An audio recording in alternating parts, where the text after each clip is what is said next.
blog posts. So before we even commenced this, we had to look at the marketing mix, the 4 Ps.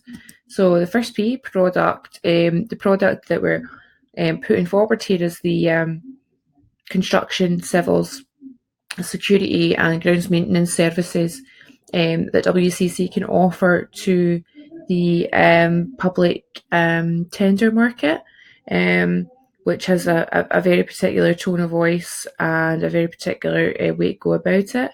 I must say, while we were developing this website, the voice, the product that we were looking at was more sort of aimed towards general B2B, but that's something that we've developed as we've gone along.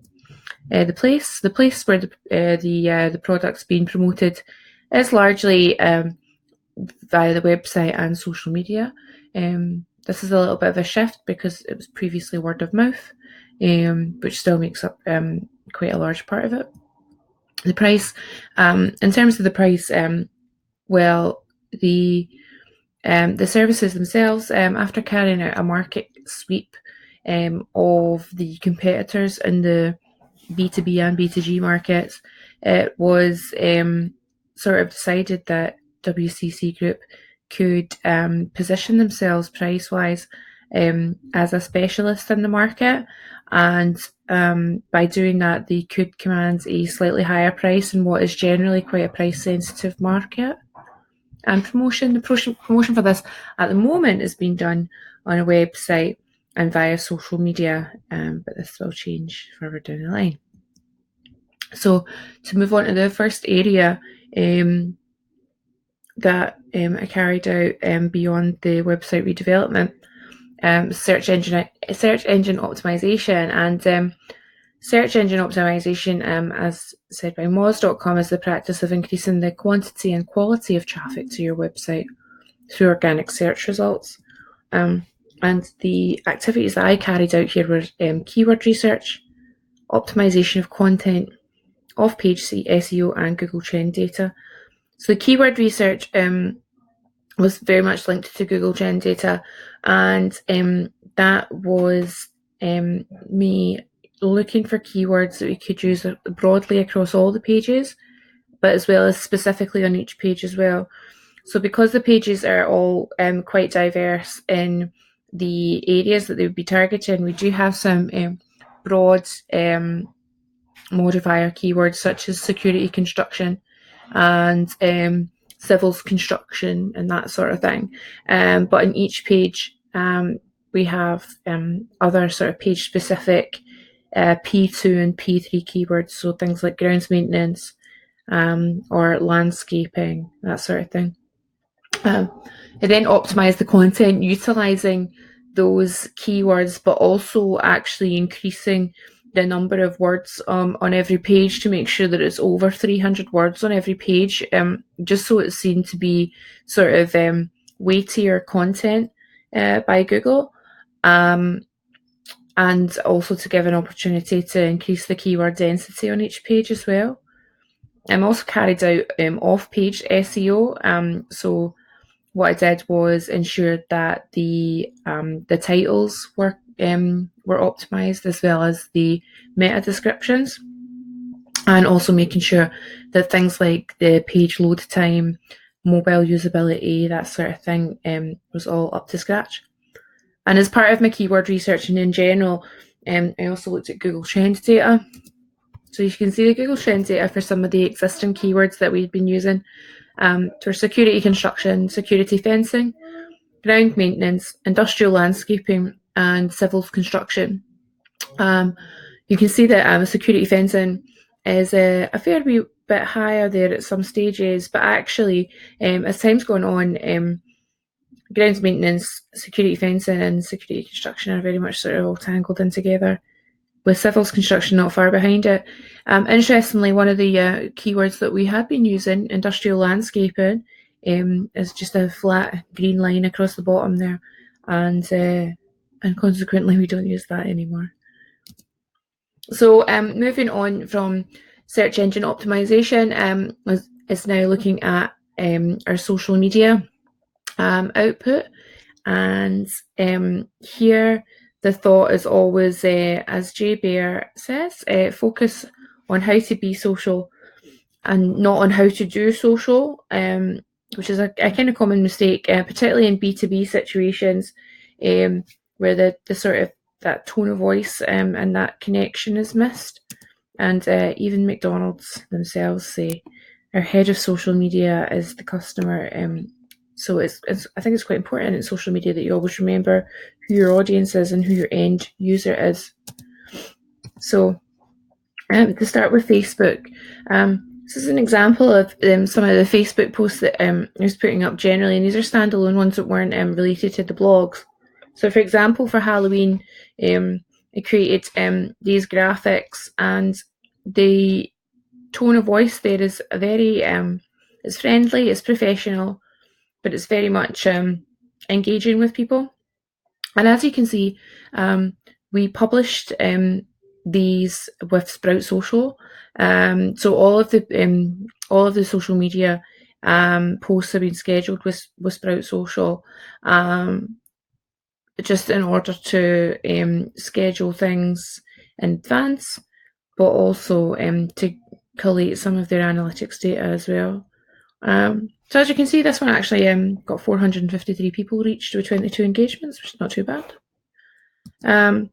Again, with flooding, which, as you can see, flooding is one of the sort of key subject areas that we decided to look into for our drainage and civil service and flood prevention services. And again, it's keeping a very strong brand look for the posts, giving a strong brand identity. And when I was writing the accompanying text for the social media posts, I always wanted to make sure that we were asking questions of people. So asking if people knew that up to 5 million people in the UK are vulnerable to flooding, and also giving a gentle call to action. So your flood prevention measures in check before the weather turns sour, just so there's always a point to the posts that we're putting out. I also created some infographics as well, and this is an infographic that I created on Japanese knotweed. And again, the accompanying text has a direct question. Do you know if you have Japanese knotweed on your property? And with a call to action as well that has our phone number, but also links back to the website. Again, it's very similar with this Japanese knotweed one as well. And again, even in the infographic, it still keeps the same brand identity throughout. And then this is one of the posts that were used to support our Japanese knotweed blog. Again, direct questions, using hashtags, and just a really striking picture there as well. Looks quite nice. So this is the sort of thing that we're putting out into Facebook. It's quite different from the content that had been there before. The content that had been there before was quite ad hoc. It was very much based on jobs, whether jobs were available, and not really much else, to be honest. And there definitely wasn't a strong brand identity there either.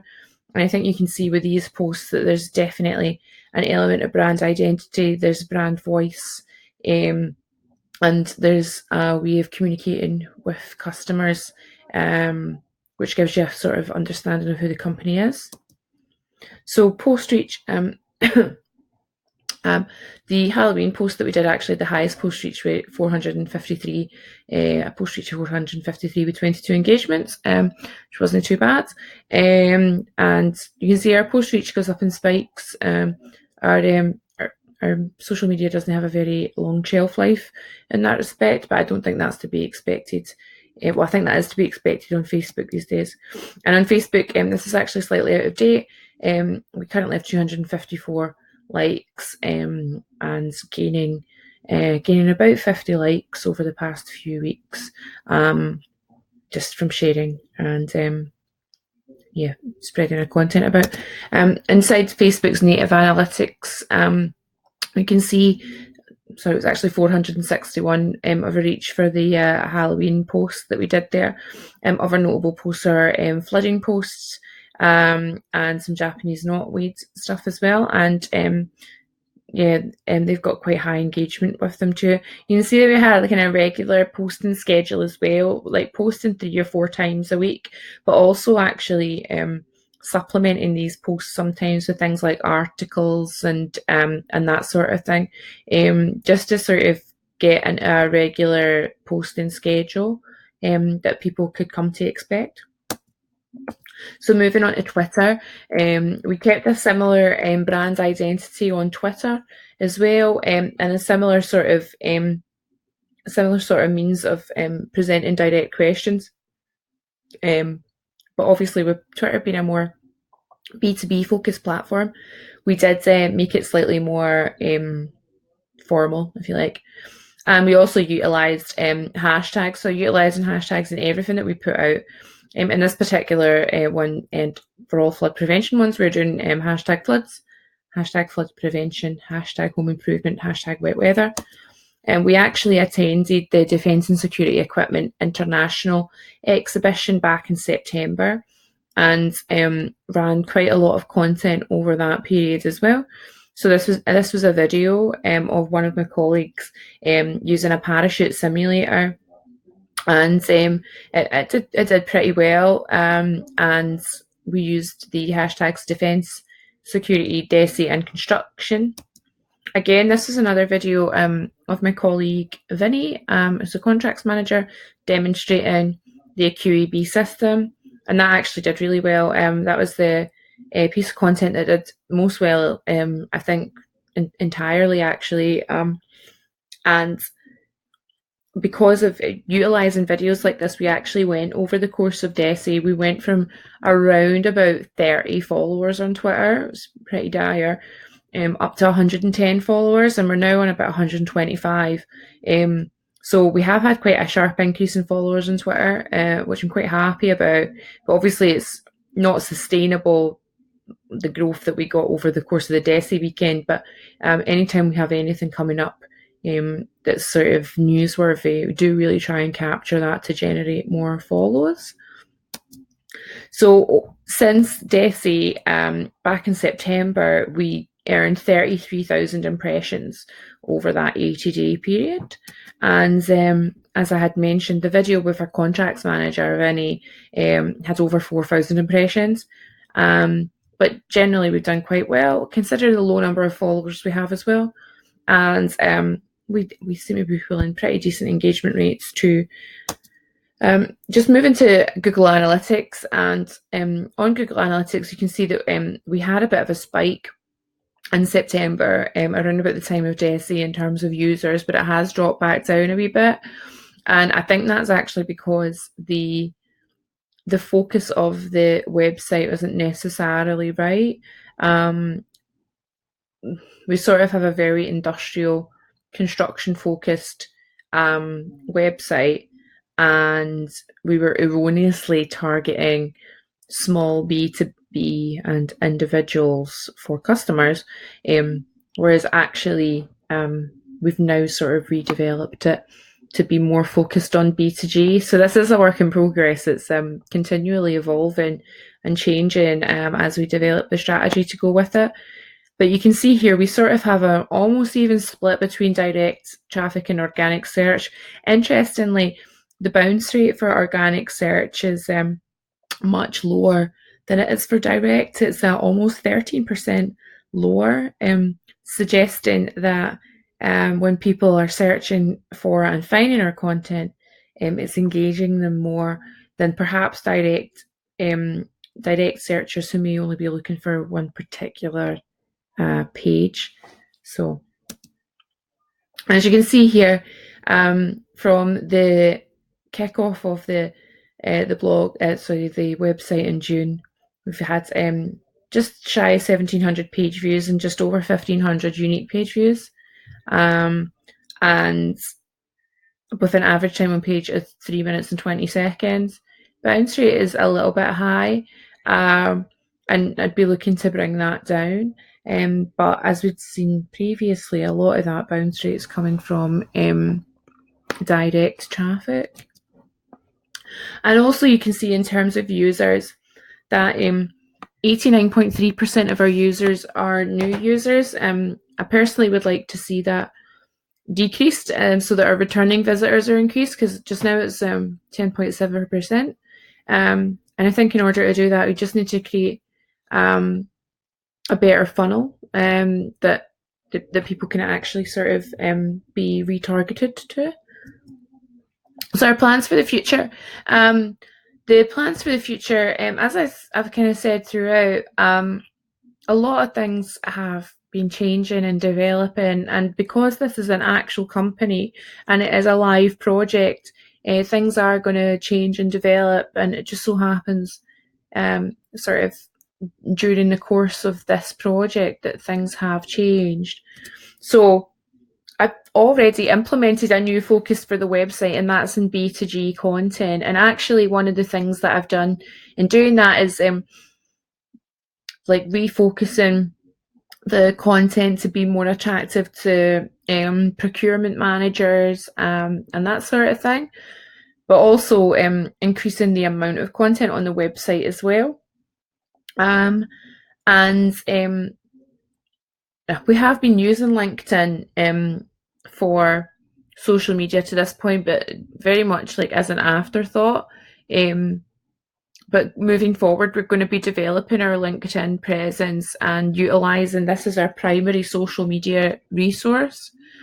And our focus is going to be on growing our audience and growing our website engagement. So one of the main things that I want to focus growing the audience for is because we'll be developing a white paper about climate change and flooding in the construction industry, and targeting that at procurement professionals. And we'll have like a webinar series to follow that up. And I think in doing that, the bigger a social audience we can have, the better. But we'll also be utilising PPC, potentially a LinkedIn ad campaign, to actually generate more interest within the Scottish construction sector to pick that up. But in terms of website engagement, we'll be looking at just developing our on-page SEO, developing our content further, and with further ideas for blogs, and the blogs focus more on the problems and concerns that procurement professionals have when they are tendering for construction work. So what I want to do is try and answer those concerns so that we are top of mind for procurement departments, even when there's not a tender, because obviously a lot of times when works are less than, say, £20,000, there won't be a tender process for it. So I think the better we can market ourselves and the more top of mind we can be to people, then the more likely we are to sort of get a foot in to this market without necessarily having to go down the tender route. So that's the future plans that I have for the website. But as I said, it's ongoing, it's a work in progress.